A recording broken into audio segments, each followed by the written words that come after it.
Durant la saison 2018-2019, à la télévision, il y a eu beaucoup d'actualités, on l'a vu durant les TV 168. On va revenir sur les plus grandes d'entre elles de la saison tout de suite dans Retour sur l'année.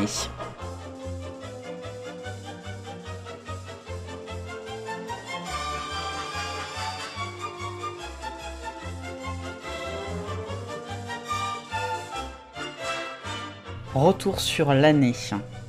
Retour aujourd'hui sur la redevance télévisuelle.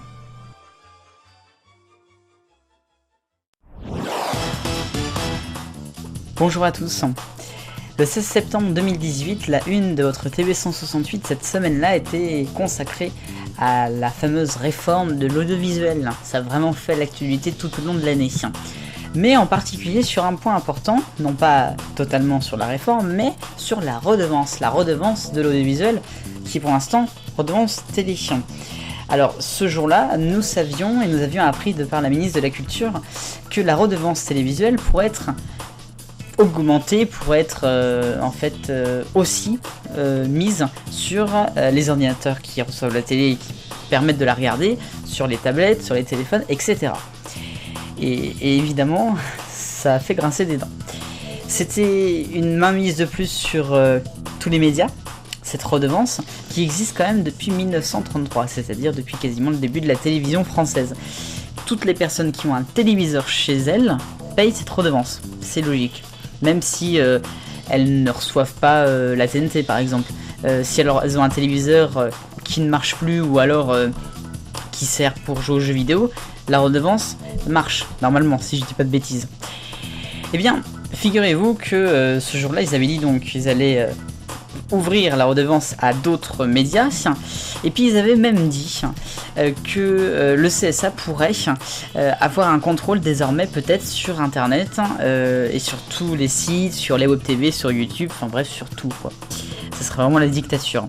Ça c'était en septembre 2018. Alors maintenant aujourd'hui, qu'en est-il ? Eh bien, la réforme de l'audiovisuel, vous remarquerez qu'elle n'a pas bougé vraiment, enfin, elle n'est toujours pas prête là.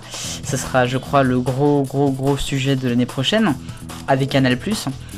Bref, là, les nouvelles que l'on a, c'est que la redevance, pour l'instant, elle ne sera toujours pas mise sur box, sur ordinateur et sur tout ce que l'on connaît. Il faut préciser quand même que ça reste dans les tuyaux de cette réforme de l'audiovisuel. Évidemment que cette réforme va toucher à Internet. Évidemment qu'il y aura des choses qui vont changer.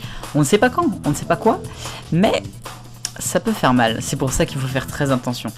Côté de la redevance, c'est vrai que regarder les chaînes de télévision sur la TNT, payer une redevance, certes. Regarder des chaînes de télévision via une box ou via un ordinateur, et de pas payer de redevance, ça fait mal et c'est pas très juste pour ceux qui la payent. Mais est-ce que c'est pas un peu le but du jeu ? Je sais pas. En tout cas, c'est sûr que ça va faire les débats et que ça risque de changer. Si jamais ça passait sur internet, vous qui avez peut-être un ordinateur ou une tablette, qu'est-ce que vous en pensez ? Est-ce que vous allez payer cette redevance ? Est-ce que vos parents le feront ? Si vous êtes jeune, eh ben, dites-moi votre avis, tiens, ça m'intéresse beaucoup. Merci d'avoir regardé, vive le bonheur, on est tous des millions de copains.